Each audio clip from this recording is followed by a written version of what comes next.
ver. Muy bien.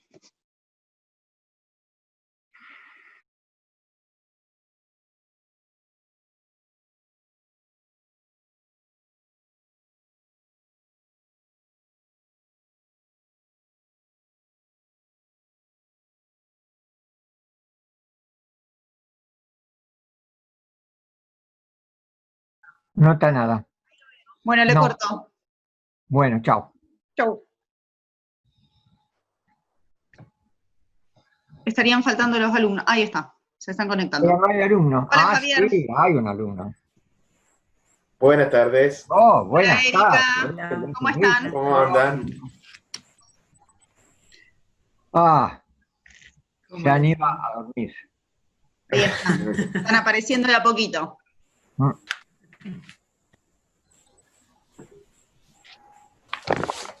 Yo en realidad había agendado mal el número del ID, entonces no podía entrar hasta que lo tuve que ir a buscar al mail. Lo había agendado mal. Cualquier cosa en el campus también lo tienen en la sección de videoconferencias Zoom. Ahí apretan directamente y entran al link. Es más fácil a lo mejor. Ya saben dónde está. Claro, no hay confusión. No hay Está bien, confusión. gracias.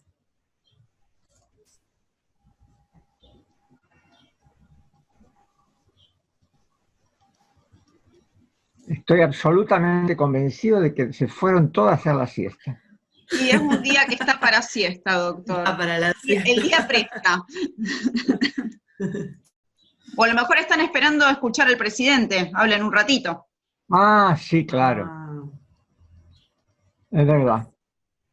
Igual la información va a ser para ambas más que nada. Sí. Nosotros tenemos que escuchar a nuestro gobernador a ver que no vuelva para atrás. Sí.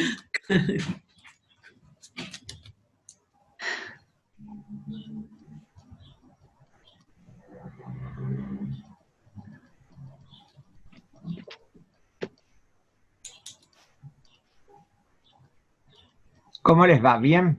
Hola, ¿qué tal? ¿Cómo le va? Muy bien. Hola, ¿qué tal, Fabián? Estudian, ¿eh? Si no, van a ver.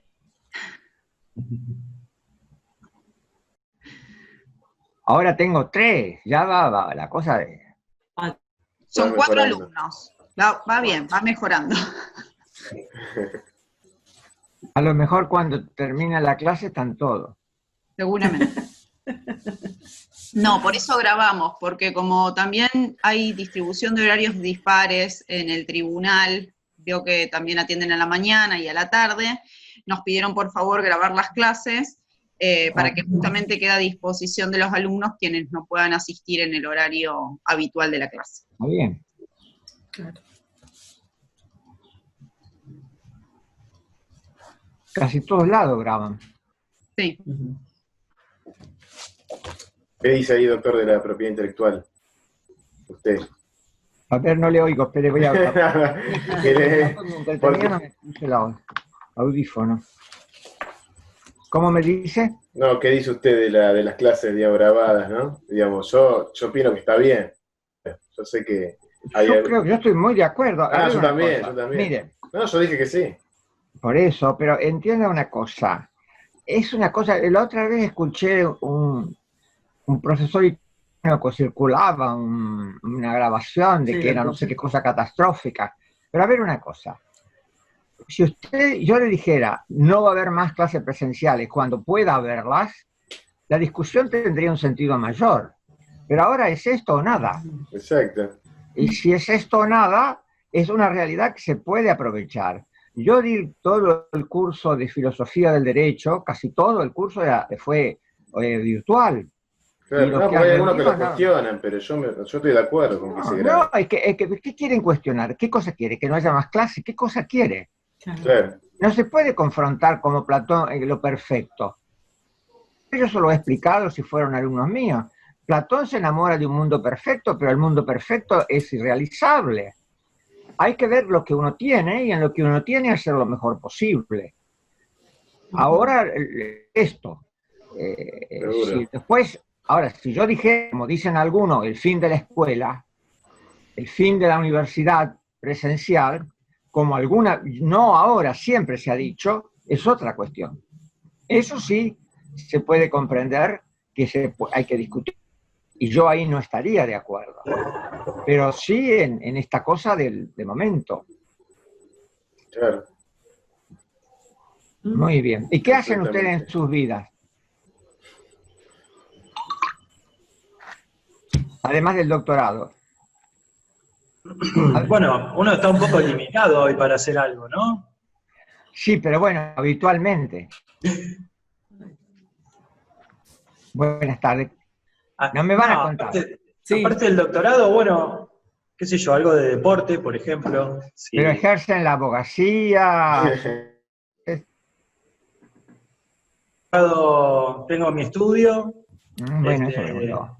Y bueno, ahí hago nada, civil y comercial, cosas. Muy bien. Y muy bien.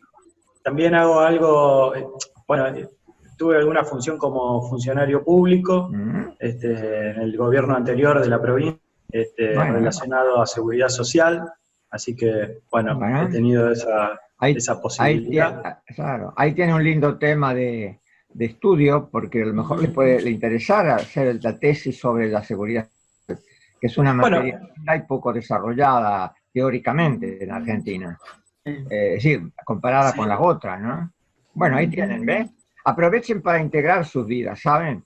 No, porque entonces todo resulta mejor, más claro. Bueno, ahora, acá la coordinación los saluda, yo también los saludo nuevamente, y entonces vamos a comenzar. Que tengan muy buenas tardes.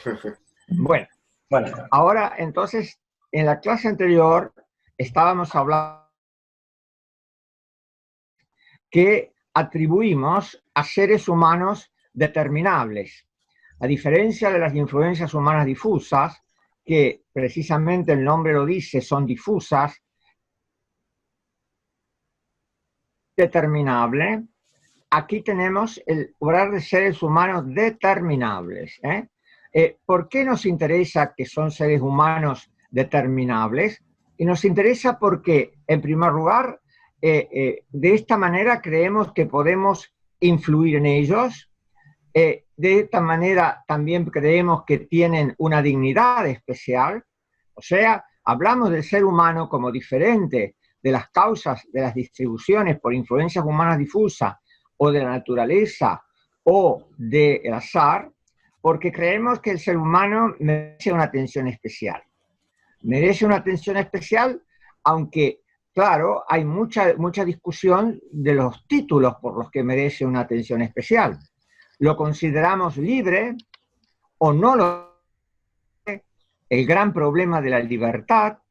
Y además de considerarlo o no libre, podemos pensar si son influibles o no. O sea, o no para hacer algo. ¿Cuánto es manejable esa libertad? Todo esto me parece que habilita para pensar distintos los repartos e incluso darles un papel muy importante en el derecho, pese a que tal vez hoy publicaciones más influyentes son las que provienen de la naturaleza de la influencia humana difusa y del azar. Sin embargo, la parte determinables, y se suele agregar que actúan espontáneamente, que actúan incluso con cierto grado de libertad, es lo que, si no, claro, tendríamos que renunciar a la idea de que el derecho en causa, si realmente fuera todo un fluir más allá de nuestra libertad, entonces el derecho ya no enderezaría. El derecho sería una mera ciencia que atiende a acontecimientos que no controlamos.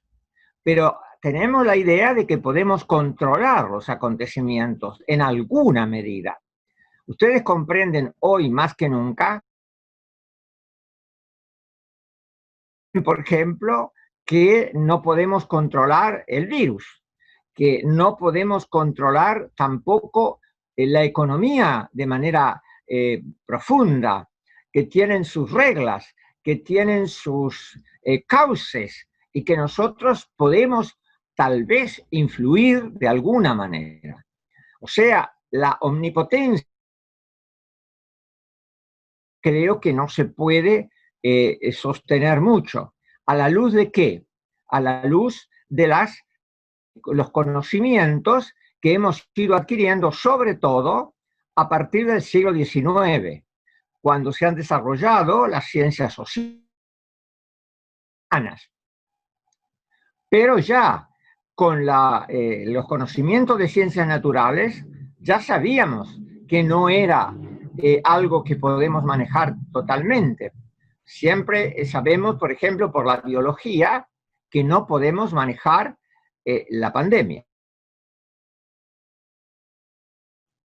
Entonces, ahora vamos a tratar de referirnos a los repartos, ubicaciones que provienen de seres humanos determinables. Nos vamos a referir pensando si lo vamos a incluir algo que hablamos, me parece, en la clase anterior, si vamos a incluir hasta lo previsto, si vamos a incluir hasta lo previsible por el operador, por el que conduce, por el que reparte. Hay que debatir, y a mí me parece que conviene referirse a lo previsible, a lo que él pudo prever. Pero esto es un tema muy vinculado también con temas de responsabilidad. O sea, lo que previó se desenvuelve dentro de la posibilidad del dolo, y en cambio lo previsible se desenvuelve dentro del marco de la culpa. O sea, por lo previsible le puedo atribuir culpa, por lo previsto. Pero a mí me parece que estas ideas no son definitorias. Tal vez ustedes me podrían decir, cada uno reparte hasta donde previó. Yo creo que debería ser, pudo haber previsto. Es un tema que me parece. Ahora, una vez que hablamos de esto, podemos analizar el reparto en diversos elementos. ¿Quiénes son repartidores? Si no, productores. ¿Quiénes son recipiendarios, beneficiados, o que pueden ser las dos cosas? ¿Cuáles son los objetos de reparto? ¿Favorece o perjudica a la vida? Potencia e impotencia. Fíjense que no son los objetos sobre los que recaen la potencia y la impotencia, sino que son los destinos que esos objetos pueden tener para la persona que la recibe, para el recipiendario que la recibe. O sea, yo tengo un importa en esta perspectiva, en esta construcción, son las potencias que puedo adquirir del diario, que es analfabeta. Un diario tiene potencias muy diferentes que para una persona que de diarios, porque son potencias al final diferentes en realidad. Lo que pasa es que tampoco podemos ir, cada uno puede aprovechar, pero sí pensar en la aprovechabilidad o no para la vida de la que estuvimos hablando al principio. Ese objeto, esa objetualidad, diríamos, con las personas. Uno diría una pera en un lugar es un objeto mejor, no lo es porque las personas son enfermas y no pueden comer pera o no pueden comer ese alimento. Que hay que generalizarlo y pensar con un parámetro general hasta dónde llega la potencia y hasta dónde llega la impotencia. Luego tenemos la forma es el antes de decidir el reparto. Luego tenemos las razones, que son móviles, lo que mueve al repartidor, alegadas, que es lo que el repartidor enuncia para, diríamos, sostener su reparto, y tenemos la razonabilidad o la razón social, que es el sentido valioso que puede atribuir la sociedad al reparto. Dicho esto, hemos presentado los 5 elementos de los repartos y ahora vamos a intentar analizarlos. Vamos a intentar comprenderlos más en detalle. Primero hablamos de repartidores.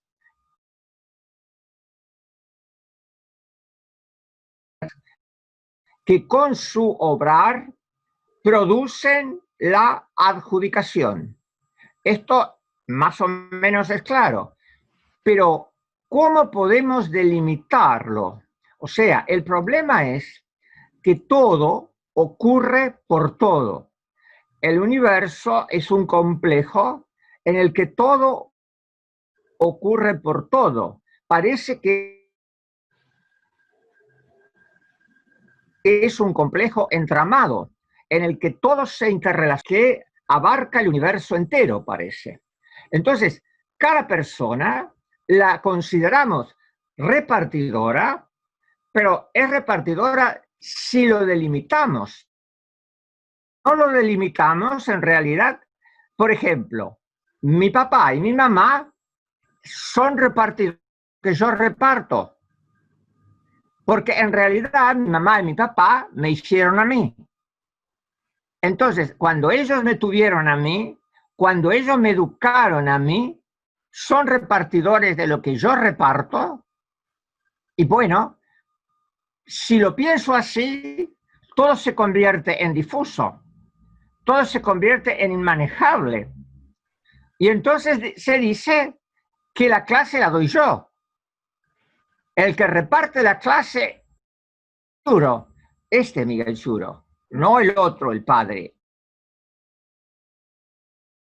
Este que está acá es el resultado del obrar de otros. Y no un obrar inconsciente, a veces son delimitables incluso. Papá y mamá, que abrió la clase, es delimitable. Y los directores del departamento son delimitables. Y la comisión académica del departamento es delimitable. ¿Por qué se dice que la clase la reparto yo? Bueno, ahí hay una construcción. Ahí otra vez decimos reparte, porque nos parece que es el más directamente o los más directamente incluidos en la cosa. Pero si escarbamos, que el concepto de repartidor es claramente un concepto también recortado. ¿Lo comprenden? Por ejemplo, mire, ahora el presidente estará hablando, ya lo ha grabado seguramente, y dentro de un rato todos sabremos lo que él dijo. ¿Quiénes son? ¿Quién es el repartidor de eso? Claro, el presidente da la cara y lo consideramos a él repartidor. Pero en realidad hay una trama de personas determinables, no influencia humana difusa, determinables que podríamos considerar correpartidoras. Lo que pasa es que si los consideramos correpartidores, llega un momento casi inabarcable. ¿Lo comprenden? O sea, es el presidente Fernández, son los médicos que lo asesoran. Si el presidente Fernández en realidad dijo, no sé de pandemias, me informan los médicos. Y si los médicos informan, influyen y se influyen, ¿son repartidores o no? ¿Me entiendes? Hay quienes han formado a los médicos y también hay quienes formaron al presidente. Luego se va haciendo tan grande que lo cortamos. Este es el repartidor. Decimos, Fernández es el repartidor. Tal vez podamos decir Fernández, Rodríguez Larreta y Kicillof son tanto, porque el que asume el reparto es él. O sea, es una construcción. Exageramos el protagonismo humano. Exageramos el protagonismo de alguna. Por ejemplo, en la historia se habla la historia de héroes, pero no hay historias de héroes.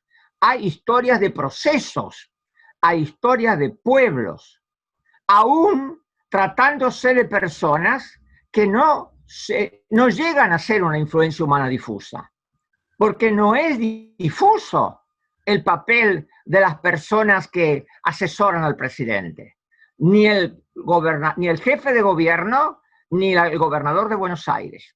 Pero ahí recortamos. La ventaja que tenemos es que podemos trascender un poco lo que dicen las normas. Las normas pueden tales personas y nosotros, penetrando en la realidad social, podemos ver un poco más, pero hacemos como una perforación, diríamos, no demasiado profunda que se nos haga inabarcable. La norma presenta como repartidor a tal. Y nosotros podemos decir, no, además de este, es repartidor este otro. Yo puedo decir que además del presidente, es repartidor González García, creo que se llama, el ministro de Salud. Y parecería que en este son los infectólogos, los virólogos que lo asesoran. Porque el presidente pone la firma, pero tampoco tenemos que desconocer que hay personas. Claro, entonces empieza a ser un tembladeral. La norma lo que nos hace es nos recorta a alguien y nos dice, este es, si queremos tragarnos esto, nos lo tragamos. Seremos más capaces de manejar la realidad. Por ejemplo, si nosotros le cambiáramos los asesores al presidente, si pudiéramos influir, ¿me comprenden? O sea, la norma recorta, nosotros penetramos con la dimensión sociológica, miramos abajo, pero no, sino llegamos a un momento y luego lo descartamos. Luego a los otros que intervienen en la cadena causal, los descartamos, porque si no se hace inmanejable. ¿Quién reparte? Aquellas personas a las que causalmente, de manera fraccionada, consideramos reparto. Pero hay una gran trama que hay que considerar. Por ejemplo, en los tiempos de ministros influyentes, cuando era presidente Menem, ustedes no, a lo mejor casi eran niños, muy niños, pero el presidente Menem tenía un ministro casi todopoderoso, que era el doctor Cavallo. Y entonces, por ejemplo, cuando se produjo,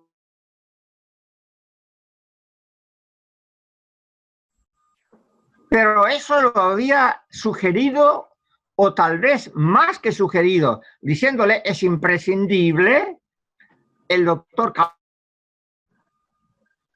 Y bueno, y a veces, claro, uno se equivoca.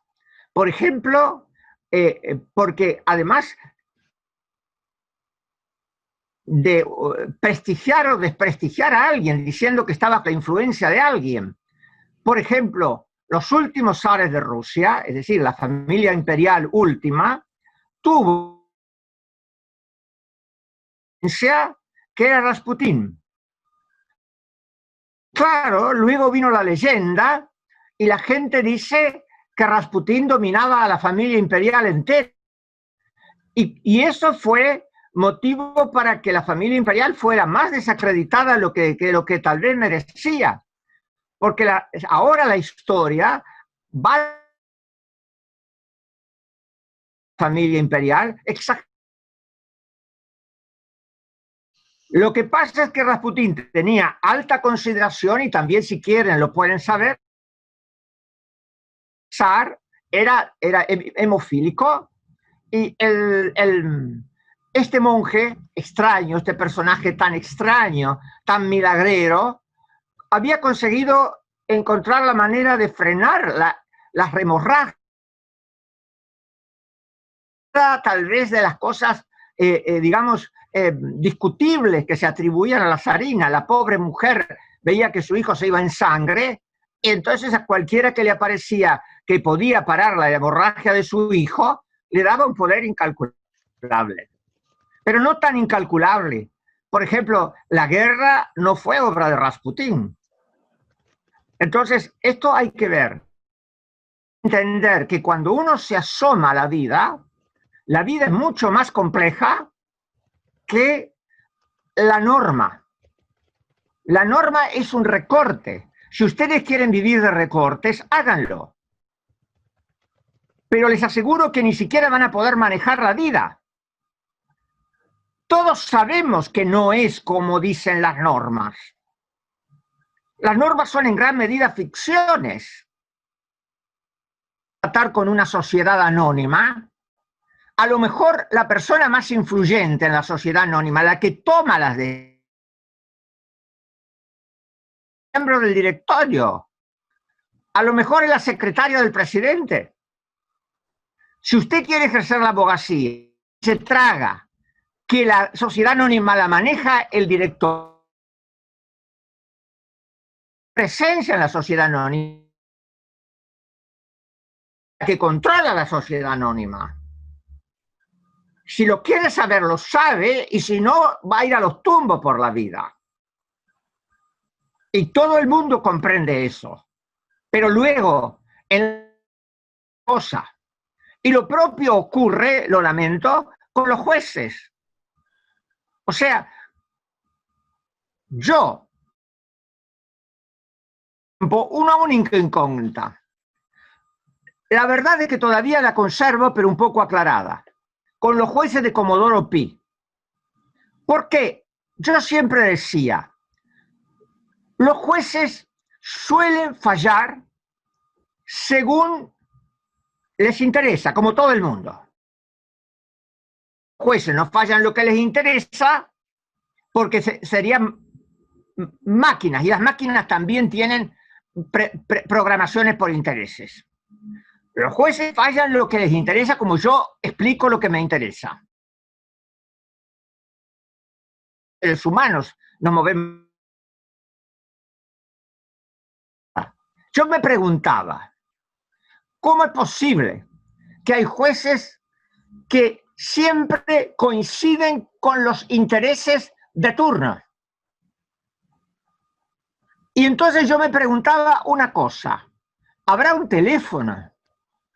¿Son inteligentes? ¿Sintonizan de esa manera? Es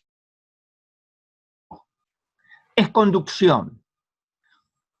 ¿Qué es lo que ocurre? El presidente, el juez, digo, ¿escucha o el juez delega su decisión en otra persona? Si el juez escucha al influyente, es forma. Pero si el juez delega lo que otra persona le dice, entonces hay un reparto. ¿Entiende? ¿Qué grado de autonomía tenía el juez?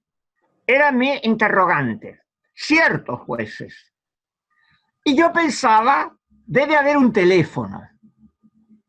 o hay simpatía, o hay inteligencia y sabe para dónde tiene para quedar bien, caso en el cual él es el partidor y lo único que ocurre es la forma distorsionada, o recibe órdenes. Y ahora sé que hay opiniones del Poder Ejecutivo, de los poderes ejecutivos en Comodoro Pi. Y encima lo dicen por televisión. Fulano de tal es el operador judicial del presidente de la República. Ahora, ¿qué quiere decir que es el operador? ¿Qué quiere decir? Que es una tercera voz, una voz más, que no es las partes oficiales, que alega. Entonces forma. O va y le dice, su excelencia, el señor presidente quiere esto, y el juez automáticamente escribe esto. O sea, ¿entienden? Si ustedes no entienden eso, por ejemplo, nunca van a poder apreciar a los jueces que asumen como su conducción. Porque si se dejan influir, es una cosa. Y si se dejan decidir, es otra cosa. Y a mí me parece que esto vale considerarlo. Seguramente han encontrado personas que proceden de una manera u otra. Ustedes ejercen la abogacía. Se hablaba, por ejemplo, de formas paralelas. Yo siempre me preguntaba, había jueces, ahora no creo que lo haya, pero había jueces que le pedían a una parte que le redactara la sentencia. Ahora, ¿qué? Un escrito extra y le pedían las redacciones a las dos y elegían, en cuyo caso lo que les pasaba era que eran vagos, o le pedían que le redactara la sentencia porque ya esa persona iba a escribir lo que quería y basta. Y entonces la que repartía era esa persona porque era influyente en el juzgado. O sea, otra que yo decida, soy vago, y entonces no la voy a escribir, pero ya sé quién tiene que ganar y le hago escribir la sentencia. Todo esto es forma.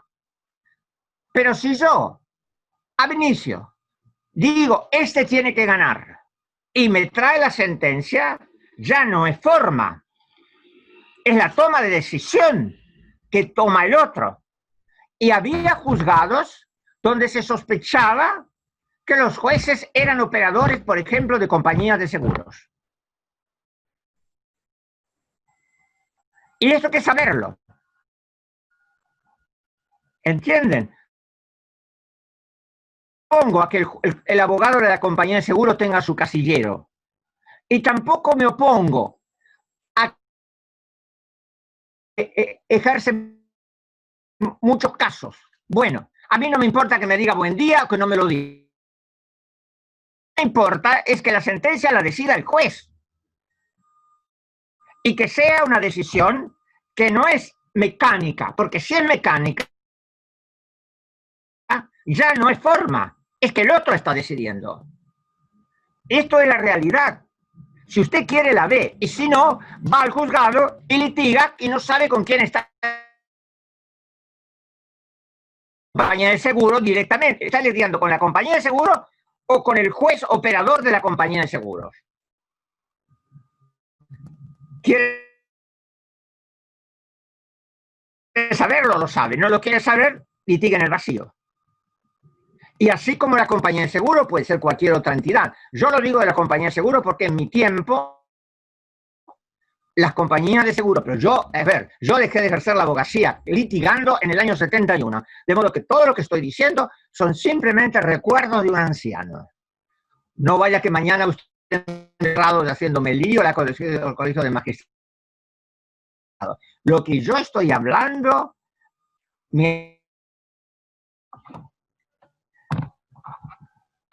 ¿ahora? ¿Me escuchan? ¿No me escuchan? Sí, bueno, sí. Mejor que no me escuchen, porque si no me escuchan, no me llevan preso. En cambio, si me escuchan, me llevan preso. ¿Entienden? Yo no hablo de nada que ocurra, sino hace 40,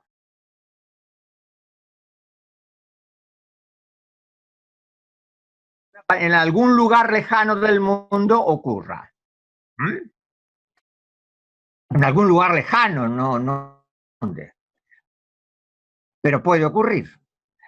Entonces, y me parece que es importante, usted tiene que saber con quién se las cuenta y también tiene que saber lo que esa persona piensa, cómo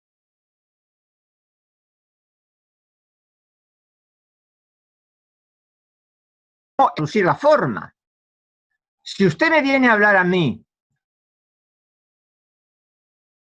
de que algo es delito, algo es pecado, es para mí como si me dijera que en Nueva Zelanda llueve. Y bueno, ¿qué me va? Pero ahora me enojo. O sea, si usted sea al repartidor, usted puede saber cómo llegar a él. O sea, tiene que reconocer a la gente que conduce. ¿Dónde está parado? Por eso después tiene que saber estrategia. Y no que no sabe estrategia, no sabe dónde está parado y no sabe cómo proceder. Eso, todo esto se debería enseñar también en las materias particulares. Y suelen no enseñar stipendiarios. ¿Quiénes reciben? ¿Qué reciben? ¿Quiénes reciben? ¿Qué pueden recibir? Reciben es el objeto. Pero ¿quiénes reciben? Y los que están interesados son personas a las que nosotros le atribuimos el hecho de estar interesados. O sea, pensamos que a esas personas les ocurre algo importante respecto de lo que se va a hacer, lo que se hace. Porque hay un interés cósmico. Todo lo que se hace nos interesa a todos en alguna medida. Los racionalistas, caída en un lago, cambia el universo. Y algunos dicen que una norma, por insignificante que sea, al cambiar, cambia el ordenamiento. Pero los interesados suelen ser los que las normas quieren plantear como interesados hasta que nosotros perforemos,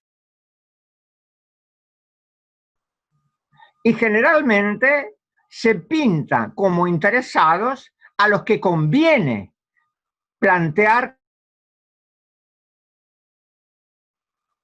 A ver si comprenden. Uno produce un reparto, afecta a uno, pero ahora, como lo enseñan las acciones colectivas y los intereses difusos, en realidad el ámbito es mucho más grande. Pero no es que esto empezó a ocurrir ahora, es que ahora las normas han tenido la generosidad, lo digo entre comillas, de reconocer algo que ocurrió siempre. Cada reparto influye en otros repartos presentes o futuros. ¿Comprenden? O sea, si yo... A ver, cuando se dicta Celan contra Celan, que es la sentencia que provocó, rompió el estado de equilibrio de los factores de poder y provocó la imperiosa necesidad de dictar una ley de matrimonio que tuviera el divorcio vincular, la 23.500. El fallo Celan contra Celan era un fallo que tenía como interesado millones de personas. ¿Entienden? El reparto se proyecta a una cantidad de personas, muchas veces desconocidas incluso. Llega hasta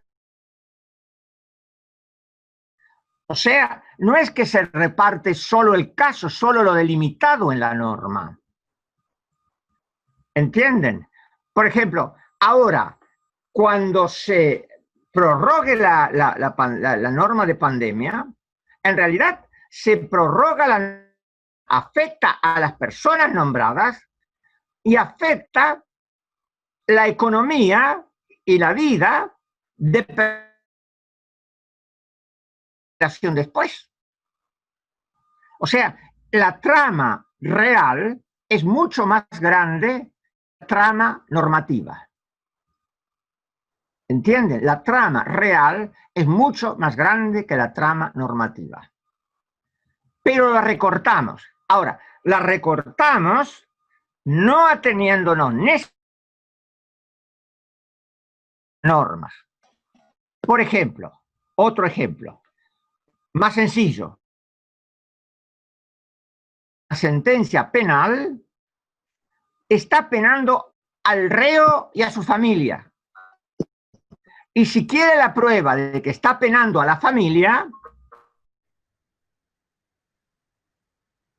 tendrá marido en casa, el hijo no tendrá padre en casa, y se tendrán que arreglar en su vida sin esa presencia que puede ser importante en la familia. O sea, penar a una persona es penar a una familia, es penar a un grupo.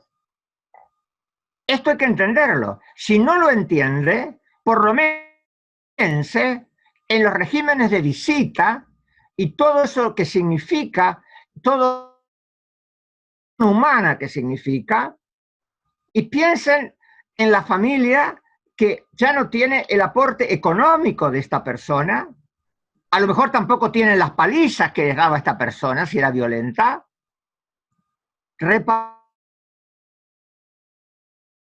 o absolviendo a una persona, es repartir respecto de personas que están mucho más allá, a las cuales nosotros en algún momento, aunque la norma dice lo que le conviene decir. ¿Qué es lo que conviene decir? Condenamos al delincuente. No, condenamos a una familia. ¿Se comprende?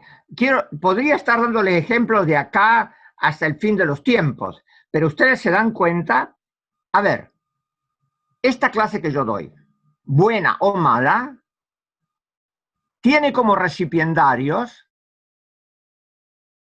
alumnos un día a sus eventuales clientes porque se proyecta, pero claro está que no lo puedo tener a todos en cuenta. Entonces, recorta, pero no recorta necesariamente lo que la norma dice. Hay influencias que ahora, afortunadamente, yo era chico, no existían. En cambio, hay desde los casos líder a los plenarios no vinculantes, porque los vinculantes son a los intereses difusos, a la apertura de la realidad de los recipiendarios. Otro tema es el tema de qué se adjudica, cuál es el objeto del reparto, potencia e impotencia. Goldsmith usó estas palabras, les reitero, yo creo que son esclarecedoras, sobre todo si uno no las piensa desde la idea de Aristóteles, que no es la que usa Goldsmith, que permite mostrar realmente la verdad de la vida. Les voy a dar un ejemplo que me parece a mí muy impactante. Deudas de valor.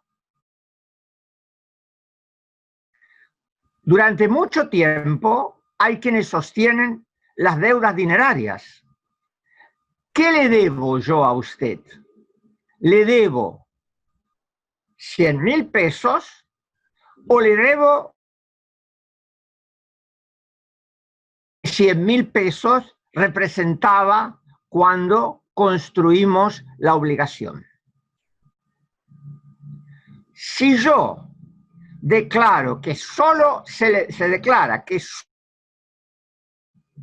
la normatividad, la nominalidad, hay una posible gran transferencia oculta de potencia. Por ejemplo, si hay inflación del acreedor, ¿lo entienden? Las deudas, en principio, tal vez en justicia, deberían ser deudas de vida, deudas de números. Pero para frenar la inflación y para transferir riqueza, y lo saben que lo hacen así, declaran las deudas nominales. ¿Entienden? Pero la deuda nominal es una ficción, es una construcción para transferir riqueza. Todas las deudas deberían ser deuda de potencia y de impotencia. Si no, hay que fundamentar por qué. Yo voy a declarar a la deuda nominal, pero sabiendo lo que estoy haciendo. No me venga con que si dice 100.000 pesos, son 100.000 pesos. 2015, ¿quién sabe qué poquito de potencia es hoy? ¿Entienden? Entonces, cuando yo en la norma lo penetro y veo en qué consiste el objeto. ¿Qué potencia significa eso? ¿O qué impotencia significa? Si ustedes me dicen, yo quiero que las deudas sean nominales porque yo quiero cambiar la sociedad o quiero evitar, es decir, quiero frenar la inflación, yo se lo voy a admitir. Si yo quiero que los acreedores paguen la transferencia de riqueza. Una consulta. Sí. Variar el objeto, que es lo que se recibe, digamos. Claro. Variar el objeto por parte de quien reparte. De acuerdo al contexto o a las diferentes situaciones, en la dimensión diquelógica, ¿cómo queda esto? No, claro, usted me puede decir es justo transferir riqueza. Está bien, pero hoy la transfiero de una forma y mañana cambio el criterio porque me cambió el contexto económico y la puedo repartir de otra. Bueno, la vida es así, no se... Cada vez que emiten dinero le están quitando potencia del bolsillo a los que tenían dinero. Eso no se puede evitar, salvo que usted no emita. Pero si usted emite a las personas que tenían el dinero. Sí, eso está muy claro, pero yo me proyecto, por ejemplo, en un caso concreto, cuando los jueces de los tribunales superiores deciden aplicar hoy un interés y de determinada forma, y mañana le aplican otra que varía sustancialmente la cuestión, y pasado se la modifican y no cobra nada. Entonces, di que lógicamente en esa... Usted argumentelo. Es posible que sea injusto. Primero, yo no sé lo que es justo o injusto porque me lo dijera Dios. Es justo o injusto porque yo lo construyo como tal. Pero es muy posible que usted tenga buenos argumentos para decir esa manera tal vez errática de calcular los intereses no son números. No son tasas de interés, son tasas de vida. ¿Comprenden? Los números están abstractos, pero la vida corre abajo. Si usted cambia la manera de calcular los intereses, cambia el reparto de vida. No es una cosa que se escribe en los papeles. Usted está pensando que lo va a cambiar en la vida. Esto me parece que es lo fundamental, saber no la norma solamente, saber penetrar en la vida. Porque la norma cuenta cosas lindas siempre. ¿Entienden? Por ejemplo, a ver, los sueldos de los camioneros se mantienen mucho más actualizados que los sueldos del personal doméstico. Entonces, el sueldo parece que es el mismo, pero en los... Y sobre todo, el sueldo, el sueldo en el nombre es una cosa, el sueldo en los hechos es otra cosa. De vida hay en un sueldo. Y cuando se actualiza un sueldo, usted me dice, cambian los porcentajes. El porcentaje con que cambian a los camioneros no es el porcentaje con que cambian a los gremios débiles. Eso es una transferencia de vida. Por el 25%, porque puede parar el país, y el otro tiene que pactar por el 15%, están transfiriendo vida. Y pasa lo mismo con los ajustes de las jubilaciones. Es claro. Pasa lo mismo que cada 4 años, de acuerdo a cómo van recaudando y demás, cambian las fórmulas y nunca se sabe exactamente y genera... Pero cambiar la fórmula es cambiar la vida. Esto es lo que quiero decirle. Y de eso hay que discutirle. Tendríamos que decir, ¿cuántos kilos de arroz puedo comprar? En el ejemplo del camionero que usted da, doctor, para cambiar esos repartos. ¿Y qué cosa si no es eso? La forma, exactamente, la aplicación es correctísima. Pero hay que saberlo. O sea, si a uno le doy 25 y al otro le doy 15, está... Porque el equilibrio de la sociedad quiere decir que esto van a poder comprar todavía más y esto van a poder menos. Y así es la vida. Y hay que penetrar, porque si no, el mundo. Los únicos que dicen que no lo saben son los abogados. Pero lo sabe todo el mundo. Muy contento, porque mucho antes del trialismo, el padre de Goldsmith, James Goldsmith, escribió cosas muy interesantes sosteniendo las deudas de valor. La inflación alemana. Porque la inflación alemana fue tan grande que si las deudas eran numerarias, se disolvían todas las deudas. No existe más. Entonces me parece que esto hay que entender. Ahora, claro, también hay que comprender que la indexación acelera la inflación. Y hay gente que piensa que los acreedores, como son los propietarios, tienen que soportar la sustentabilidad social. Eso es otra cosa. Usted me puede decir, por ejemplo, yo quiero que los acreedores soporten la sustentabilidad social. Eso es un argumento que se puede discutir lógicamente. Lo que no puede ser es que usted me diga, son... Ahora, lo otro, pero para discutirlo tenemos que entrar en la realidad. Ahora, a propósito de las deudas nominales o de valor, ¿cómo juega el derecho, o sea, la teoría económica del derecho, cuando Aciarri, por ejemplo, propone una fórmula para indemnizar? Bueno, o sea, con índices fijos y, bueno, deja... La situación, claro, porque también hay que ver lo siguiente, si usted, porque a veces, claro, la deuda de valor yo le debo tanto, ahora también por ver la complejidad de la vida, se suele ver el impacto que en la persona que tiene que cumplir produce la indexación.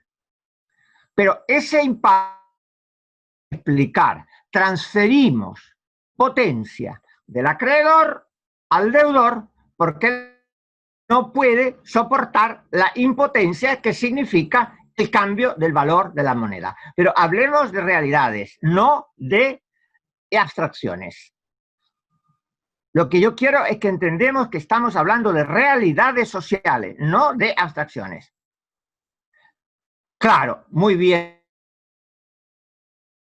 A veces permiten actualizar a valores presentes.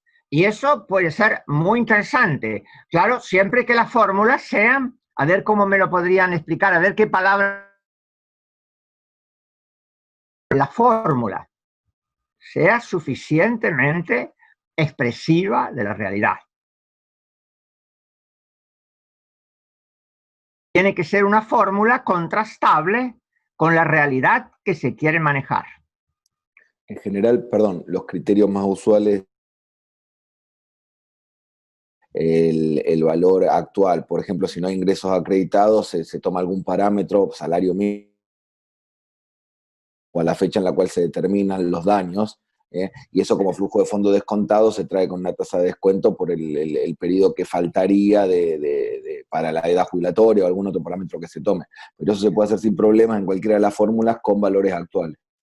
Bien, esto me parece que es un buen aporte a la realidad. Como ustedes ven, a veces... Pero esos valores actuales son tan relativos, porque si tomás el salario mínimo vital y móvil, depende a quién se lo aplicás.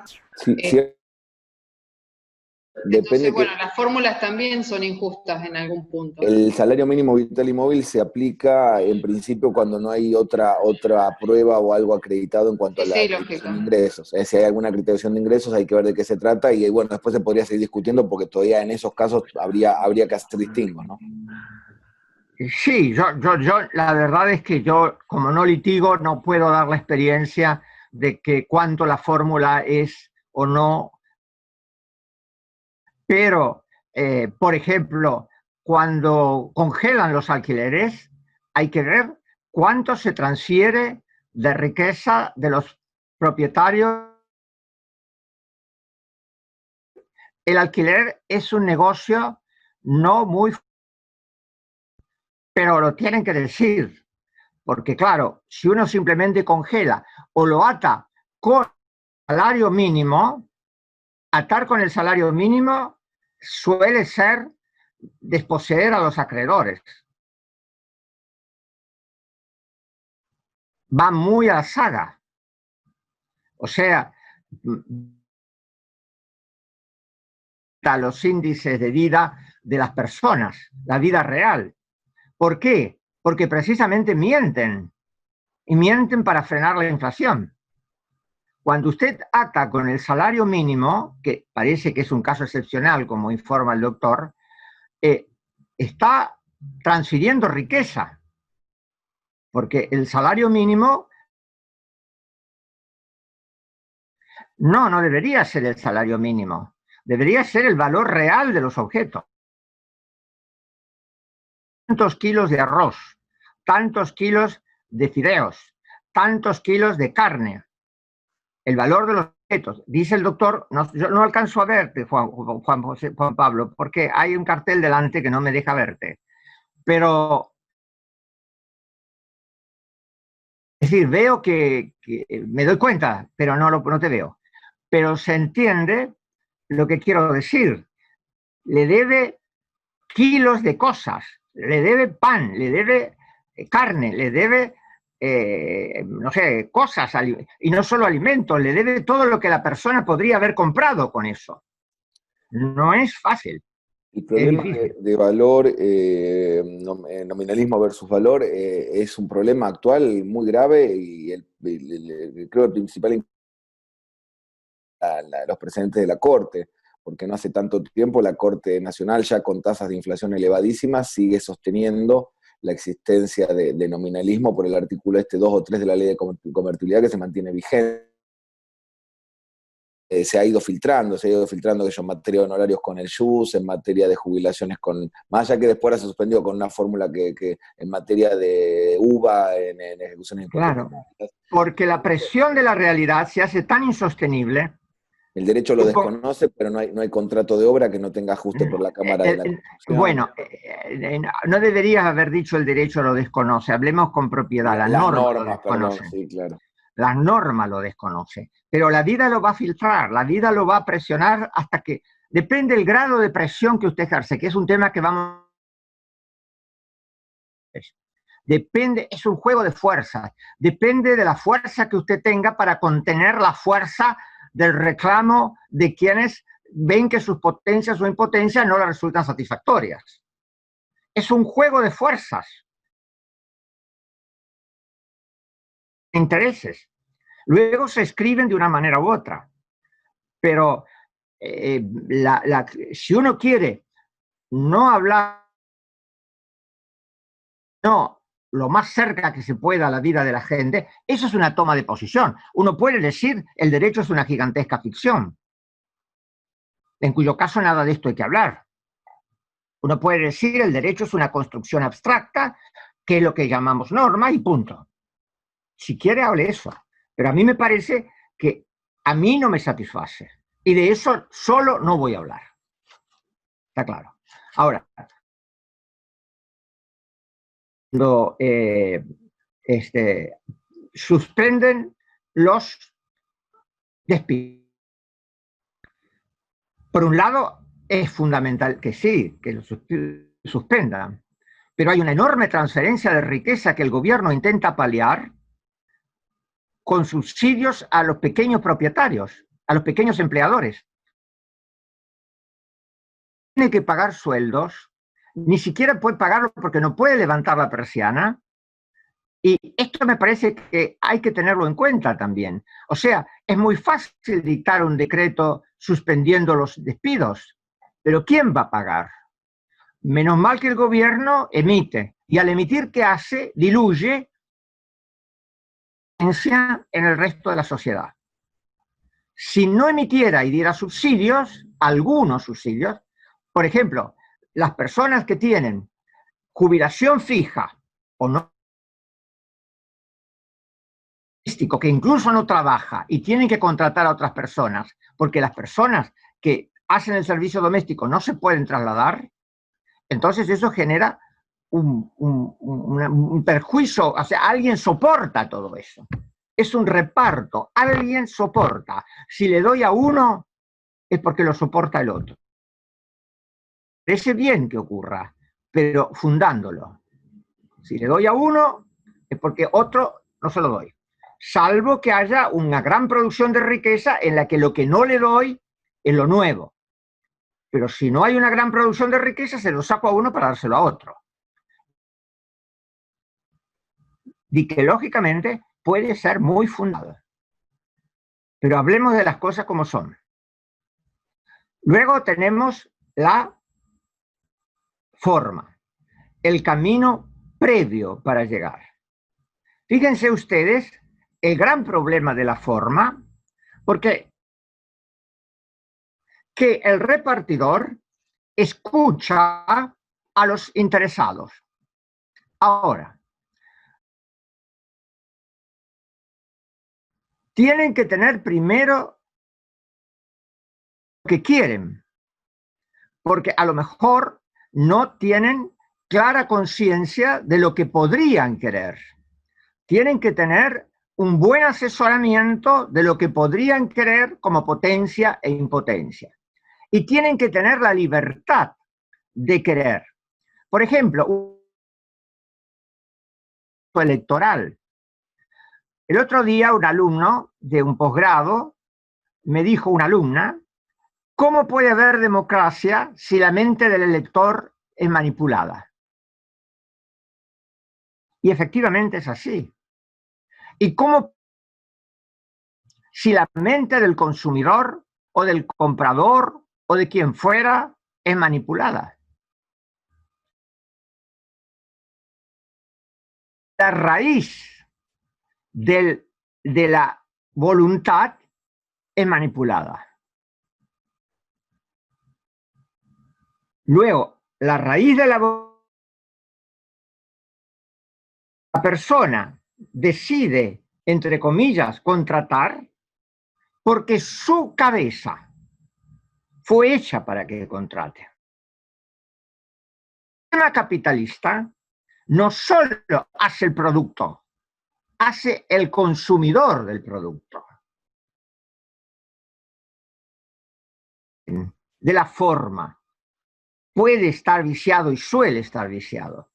No los pleitos comunes del derecho civil y comercial, pero en el caso del consumo es bastante claro. Y así puede ser en otros aspectos, en que las personas son influidas. No es audiencia porque no hubo mensaje originario. Vamos a suponer que forma su voluntad. Ahora tiene que lograr la manera de expresarla idóneamente.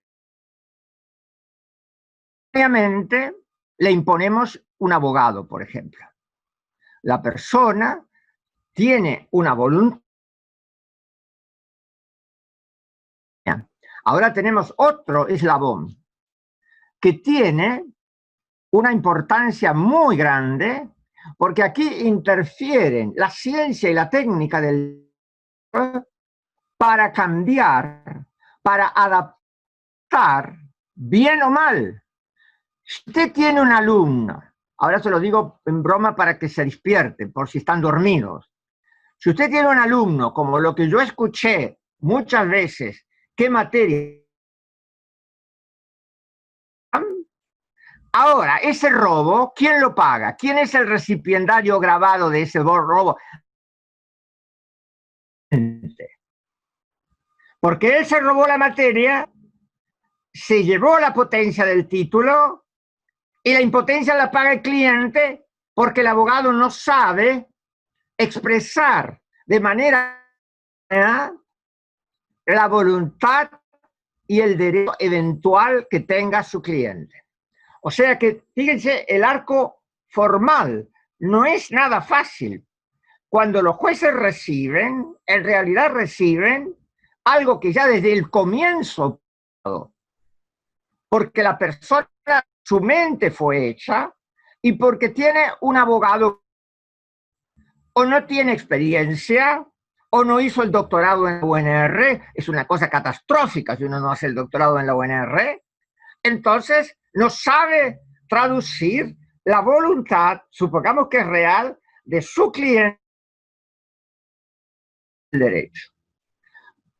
Una vez que lo traduce, tiene que lograr que el mensaje llegue al receptor, que es el repartidor, digamos, en el proceso judicial, el juez. Para eso tiene que lograr que el juez no esté predispuesto a no escucharlo, que el juez no tenga prejuicio. El juez siempre tiene un prejuicio. Lo que el juez hace es poner en suspenso su juicio. ¿Cuánto el juez es capaz de poner en suspenso su juicio? Es como decir que uno se para la cola, que se sacaba del río, del lago con la cola, del pantano. Siempre es uno. Entonces es muy difícil vencer el prejuicio porque supongamos que el juez vence el prejuicio, entonces ahora el juez escucha, pero además de escuchar a usted, escucha a la otra parte y toda una cantidad de mensajes que influyen en él y aparece otra vez hasta que pueden cambiar su papel de repartidor. Y si se produce el acto comunicacional, la acción comunicativa que ha generado tanta bibliografía y que en este caso es que haya un recorrido, un camino que realmente vincule al recipiente.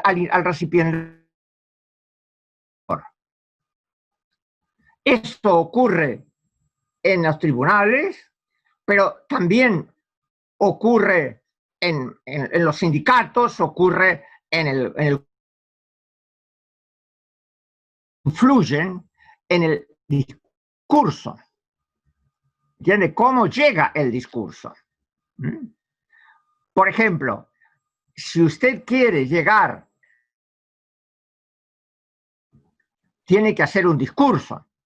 Y si un gobernante socialista tiene que hacer otro discurso. Argumento que convence a Fernández, o a la inversa. Porque la expresión se necesita que sea diferente, incluso para que lo escuchen.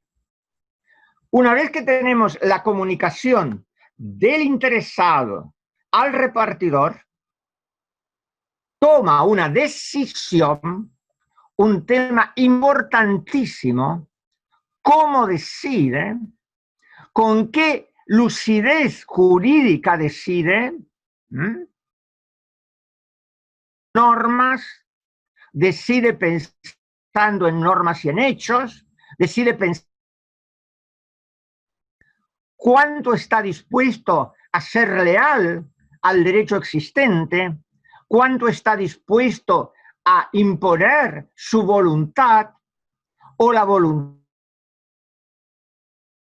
Una vez que toma la decisión, que no es algo matemático, hay toda una teoría matemática de la decisión, muy interesante, que han elaborado sobre todo los analíticos, pero la es también fáctica, no solo matemática.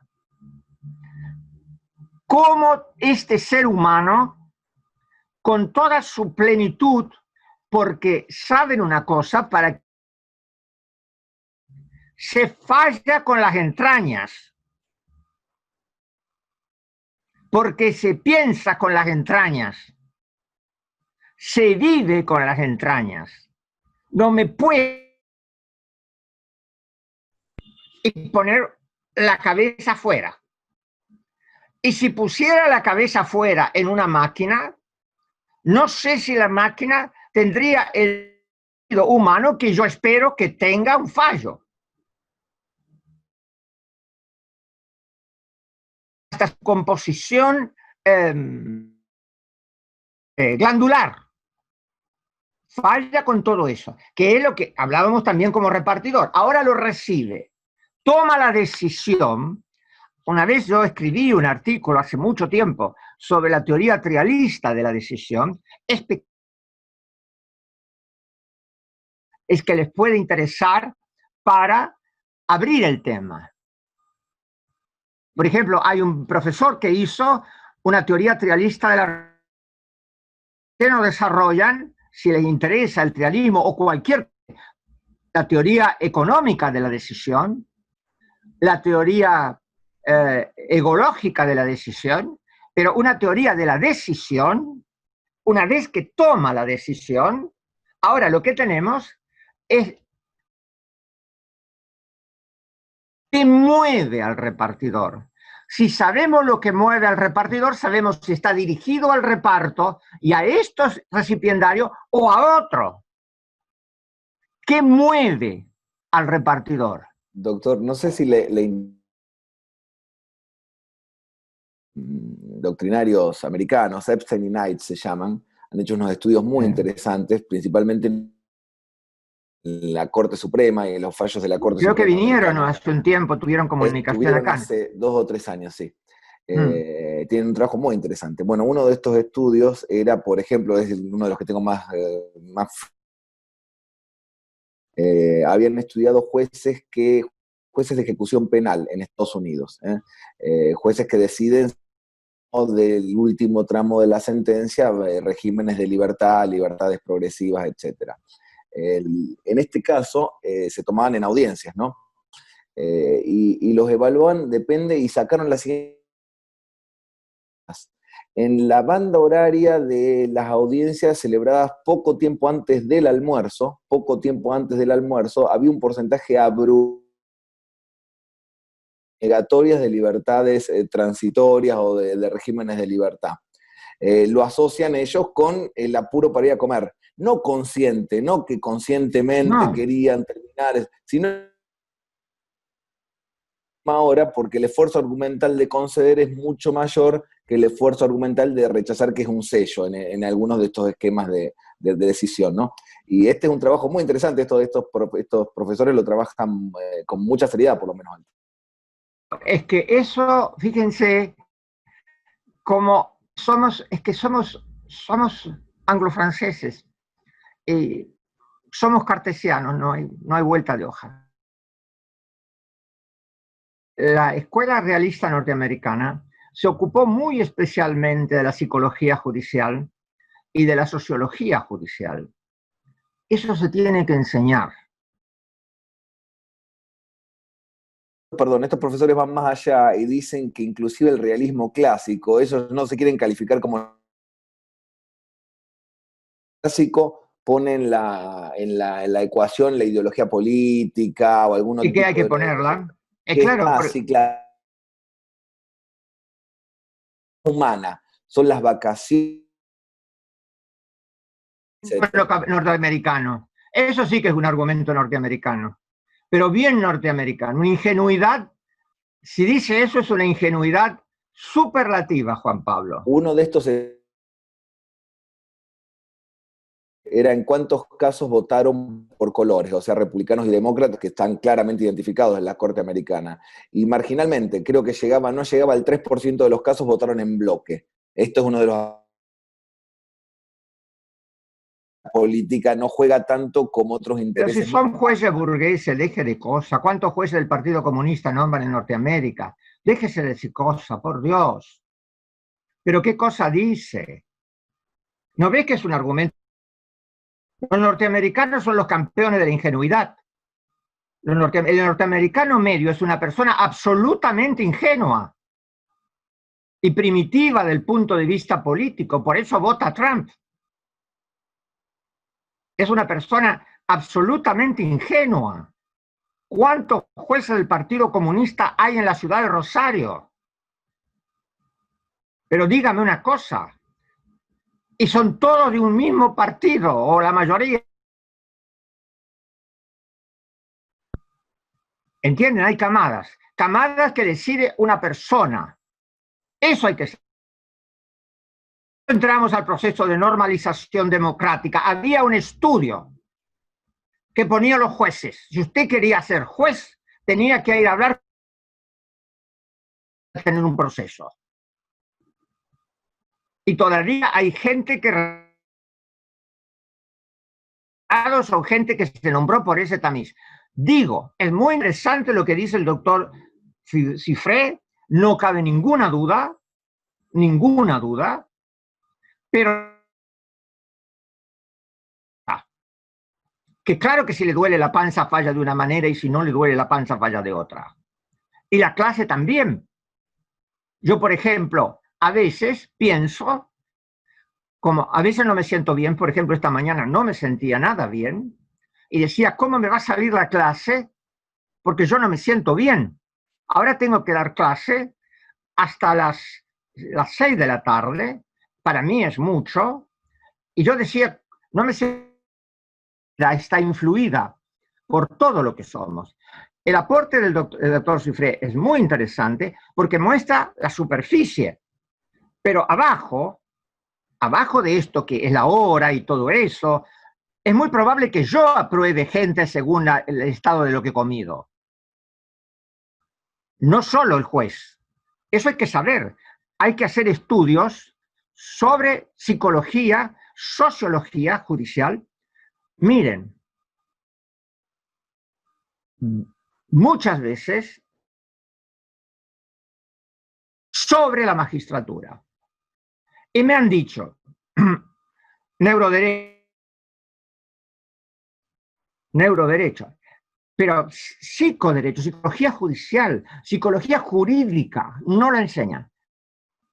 ¿Qué quería decirles? Se me pasó. Interesante. ¿Y sabe lo que fundan? Un instituto de estudios de la magistratura. Porque mientras haya abogados que tienen que estudiar, no lo van a hacer. ¿Y saben por qué no lo hacen? Porque no quieren malquistarse con los jueces.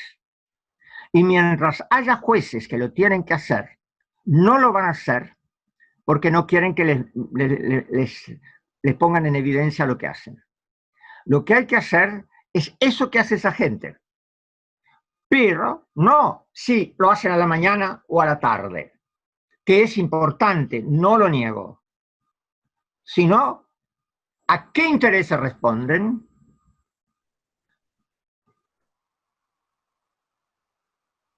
Tienen. No es lo mismo un juez que tiene una represión sexual espantosa que un juez que no... Un caso de familia. Evidentemente, si yo pongo un juez ultracatólico a fallar en familia, no es por lo que coma o deje de comer, es porque adentro no entiende el problema de la crisis. O sea, me parece óptimo que se haga ese estudio, completándolo con lo otro, y lo que nunca pude conseguir, y me gasté la gran parte de mi energía en decirlo, yo hice fundar las carreras. La de acá se fundó en gran medida porque yo la propuse. Y yo propuse el Instituto de Estudios, y no se hace ni acá ni en ningún lado. Porque entonces usted tiene que, en este caso, asá, ¿y por qué falla? Eso me parece importante. El móvil que mueve al juez. Móvil consciente y móvil inconsciente, que tal vez podemos llamar móvil o motivos, porque el móvil parece más el motivo, qué es lo que lleva el tipo o la tipa a hacer esto. ¿Qué se va a encontrar? Y en segundo, porque usted sabe qué es lo que va a seguir haciendo. O sea, esto hay que saber. Y por eso los eligen. Cuando le toman esa entrevista que le toman, en gran medida deciden eso. ¿Para dónde tiene que correr el juez? Una vez que tenemos los móviles de cualquiera, Reta no solo no quiere cerrar porque le da por la economía. Rodríguez Larreta no quiere cerrar porque su electorado no tiene peligro suficiente, porque su electorado es individualista. Además, tal vez algunos de ellos en el inconsciente colectivo dicen, si se mueren los negros, mejor. A veces hablamos con realidad de lo que está hablando. Y yo lo entiendo al señor Rodríguez Larreta. No soy idiota. No le pido que se suicide. Lo que quiero es saber por qué lo hace. Y se lo digo en la cara si lo encuentro. Puja, y usted no puede perder las elecciones, porque si no, el PRO pone a otro tipo en lugar. Poco puede ser el fusible. Y la gente que vota a Rodríguez Larreta no tiene el peligro de contagio o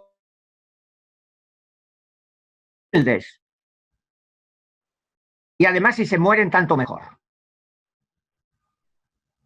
Total, si me llevan preso, tengo prisión domiciliaria muy probablemente. Esos son los móviles. Lo que dice. Y esto reproduce y completa el tema que podría ser la argumentación. Tanto en la forma como en las razones. Ahora él argumenta. Argumenta en qué el juez o esta noche, hoy decían, el presidente tiene que cuidar cada palabra que diga. Sí, porque ahora no es como al principio, ahora está hablando en la grieta el presidente. ¿Entiende? Ahora está hablando en la grieta. Ahora se le van a tirar encima como lobos feroces. Tiene que cuidar cada... Porque los primeros tiempos de la pandemia fueron tiempos de de paz social. Pero hoy en día hay una gran tensión. Si ustedes miran la televisión, me imagino que se dan cuenta que casi no se puede mirar televisión. ¿Por qué no se puede mirar televisión? Escandalosamente opositores y hay canales escandalosamente oficialistas. Mejor dicho, hay muy pocos oficialistas. Es un escándalo los programas. Cada vez que una persona abre la boca, reparte potencia e impotencia. ¿Por qué dice lo que dice? ¿A quién beneficia y a quién perjudica? Porque ya me amargo, porque digo, este me toma por idiota. Una pregunta, doctor, pero usted lo que está diciendo es que hay un sector, digamos, de la política, por ejemplo, digamos, representado por el PRO, o que ellos dicen que se mueran los negros, o que lo piensan, obviamente que no lo dicen, y hay otro sector que no lo piensa o que no lo dice. Lo piensa. Sería una injusticia muy grande de mi parte generalizar diciendo que todos lo piensan. Yo conozco mucha gente del PRO que vive en Buenos Aires y una de mis mejores amigas es la esposa de un diputado del PRO. Una de las mejores amigas de mi vida, de un exdiputado del PRO. No digo que todos. Es una persona de una sensibilidad exquisita. Digo que hay gente que no necesita perder las elecciones perdiendo todo el electorado. Con que pierda el 20%, el 15% del electorado, perdió las elecciones. No necesita perder todo. Mi amiga al revés, mi amiga seguramente quiere que aunque es casada con un economista, mueran porque es muy católica. No quiere que se mueran. No olvide que no es inocuo ¿cómo se dice? El aislamiento.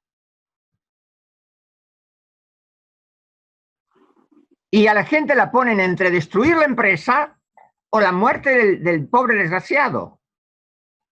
O sea, no es tampoco tan fácil, ni son monstruos, son individualistas. Mi amiga no lo es porque es muy católica.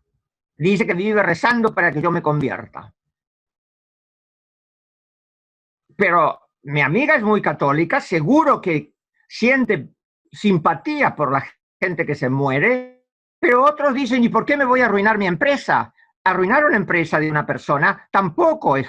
A ver, si Alberto piensa, el doctor Fernández piensa que esto es así, que no pasa nada, les voy a contar una cosa que escuché el otro y me pareció un hombre tan decente realmente, tan decente, porque dijo, habrá que pagar grandes costos.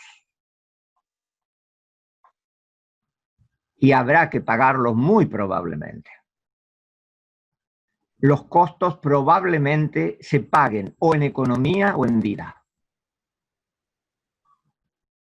Si no tenemos la suerte de que haya un medicamento antes o una vacuna antes, o van a tener que morir muchas personas.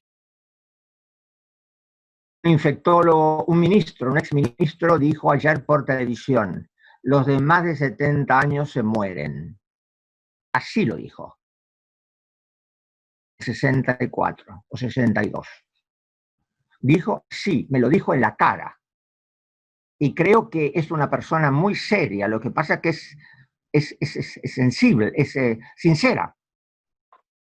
Y me dijo... Esto ya lo estamos viendo, lo hemos visto con las crisis en España e Italia. Y no claro. necesitas adivinarlo demasiado. Bueno, pero este hombre, que es una gran persona, porque yo tengo amigos en común con él, fue un ministro de salud, dijo, los de más de 70 años se mueren. Y generalmente se mueren, esos son los que morimos. Y eso es un precio, me imagino. El otro precio es arruinar empresas. Y el infectólogo o virólogo, con mucha sinceridad, es asesor del presidente, dijo, habrá que pagar grandes costos, potencia e impotencia. Y eso hay que entender. Y yo entiendo que el ingeniero, creo que no sé, es licenciado, no sé qué título tiene el señor Rodríguez Larreta, entiende que pierde votos. Y lo entiende. No es que va a perder todo su electorado. pierde los votos necesarios como para perder las elecciones. Porque la gente no quiere que se arruine su empresa, y yo lo entiendo. En la villa que no conozco, mi empresa es mi empresa. Algunos no pensamos así y otros piensan así. Hay que entender. A mí un poco a veces se me hace, o los del PRO, digamos, o esto que puedan, digamos, querer, en todo caso, o pensar la muerte cuando está bien, pueden representar a un electorado, pero bueno, y del otro lado no. Eso mirando, de ninguna manera de un lado están los buenos y del otro los malos. Eso es absolutamente falso. Me he pasado la vida diciendo que eso es una perversión. Eso lo escribo desde el año 83. Lleva al fanatismo. Son malos, son individualistas, no son malos. ¿Por qué tiene que pensar que una persona que es individualista es mala? ¿De dónde sacan eso? No lo quieren, no quieren sacrificar su empresa, no es malo. Una empresa cuesta hacerla una vida, señor. Es que ustedes interpretan que una persona que quiere salvar su empresa a una cosa es una persona mala. A ver si entienden. Shylock no era tan decían, era su lugar en el mundo. ¿Saben quién era Shylock, no? El usurero del mercader de Venecia. No son monas. Personas que entienden que su empresa les vale mucho. Señor, yo no tengo tanto problema porque mi ingreso está hoy. Seguramente el banco me ha pagado la jubilación. No me han rebajado un centavo. Es cierto que me lo han podado con la inflación. Pero yo no pienso que el mes que viene no puedo levantar la persiana. Hay gente que sí. Se lo digo para que entienda, no son monstruos. Ahora, yo, si tuviera que elegir, tal vez porque tengo la jubilación, que no la rebajan, aunque no la aumenten tanto, prefiero que alarguen el aislamiento. Pero también hay que entender mi psicología. Yo tengo mucha duda de mí mismo, porque yo soy persona de especialísimo riesgo. Yo sé que si abren, el riesgo mío es mayor y además no voy a poder salir, y entonces esto es un problema. ¿Me entienden? A ver si no me... De cegueras, comprendan al otro. Comprendan al otro. Ahora, creo indudablemente que el corazón de mucha gente está más en el individuo o en la sociedad. Esto es evidente. Y es muy comprensible, porque una empresa no es que uno pone una caja de fósforo y pone una empresa como un fósforo. Una empresa es el producto de una vida. Le estamos pidiendo a la gente que sacrifique su vida y la están sacrificando por mí. Bueno, una vez que hablamos de lo que se puede hacer según los intereses que uno tiene, uno alega, uno dice cosas para... ¿A quién se la dice? ¿Con quiénes?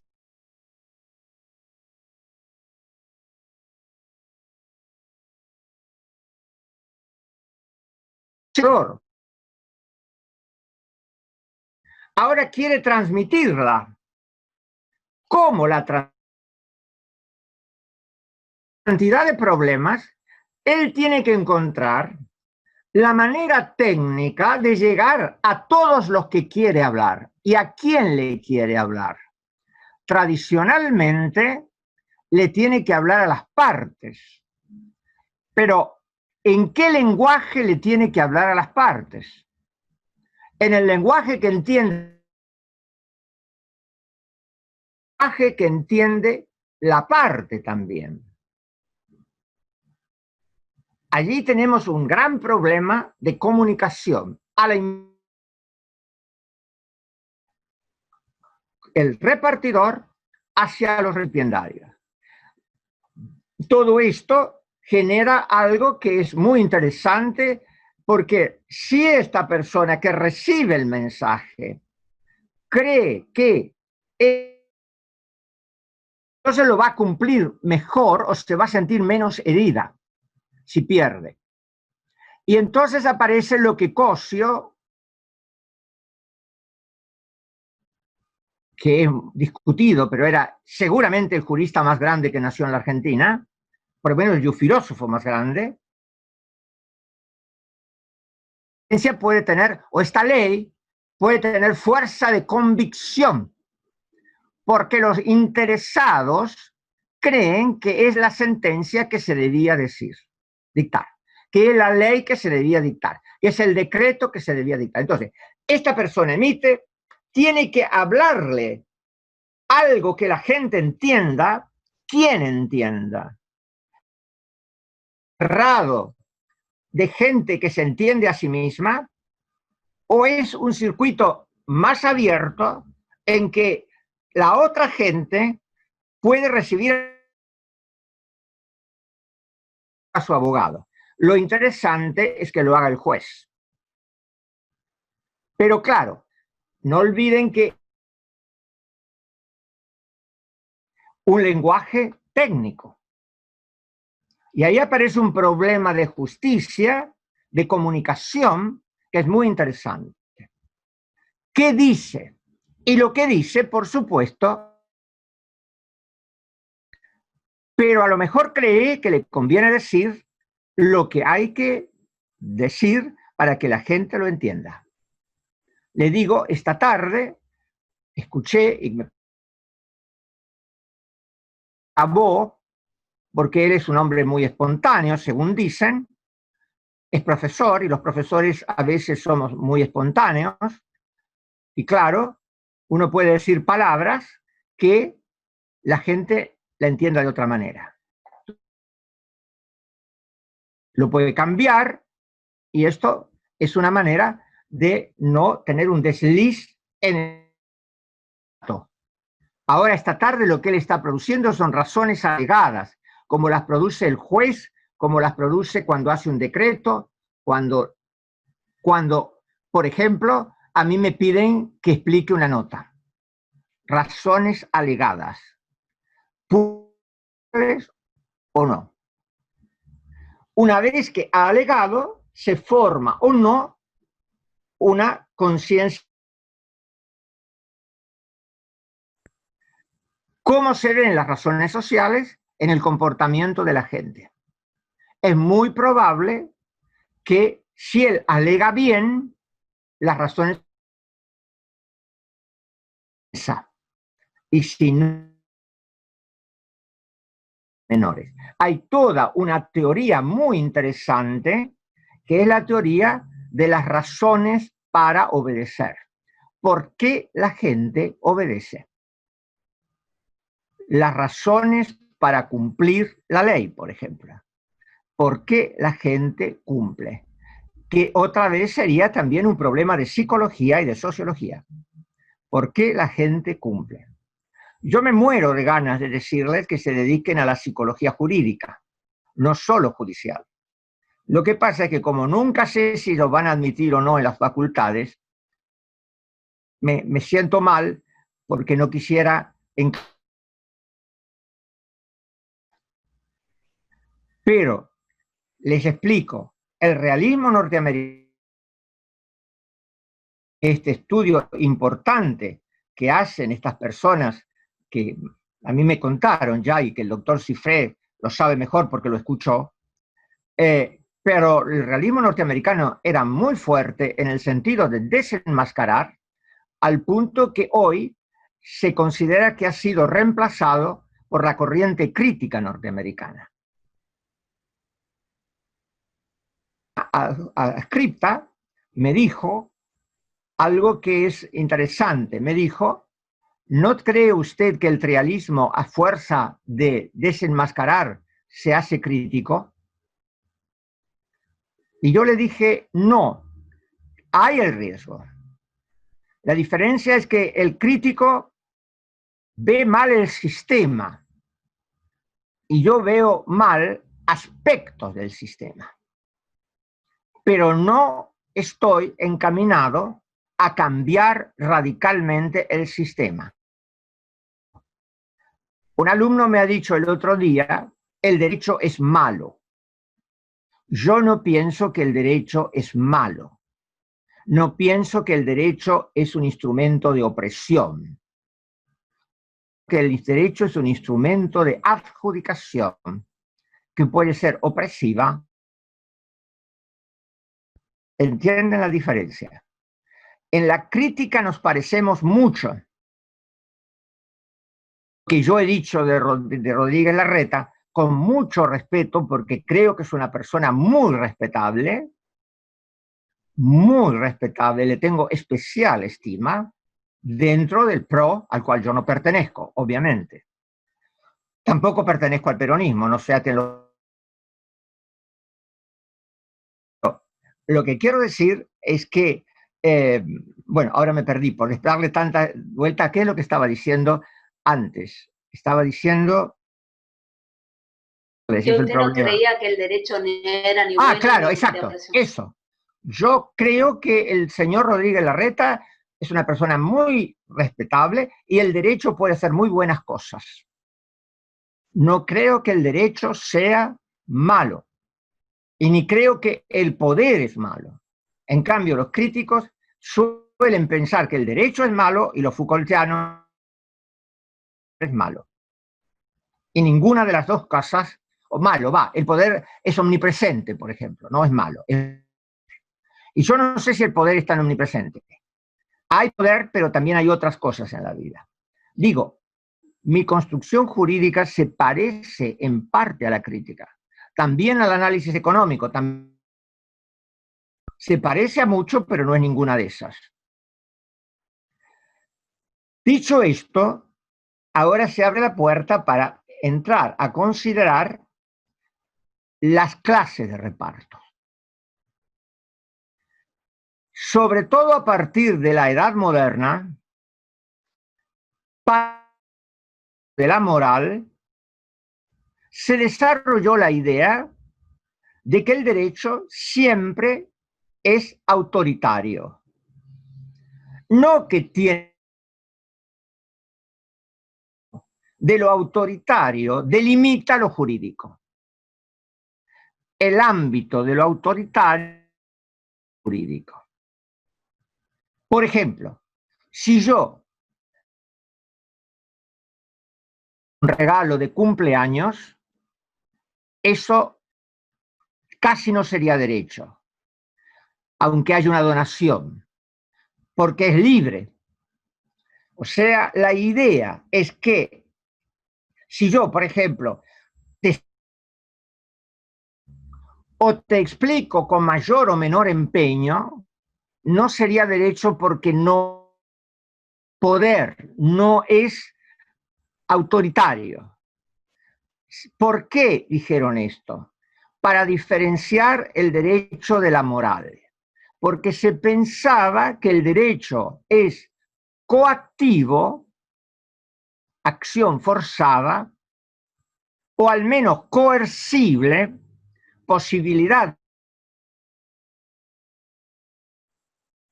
En primer lugar, la moral es coercible, no cabe ninguna duda. La sociología nos enseñan que tenemos los patrones morales que nos imponen. O sea, la moral es imponible.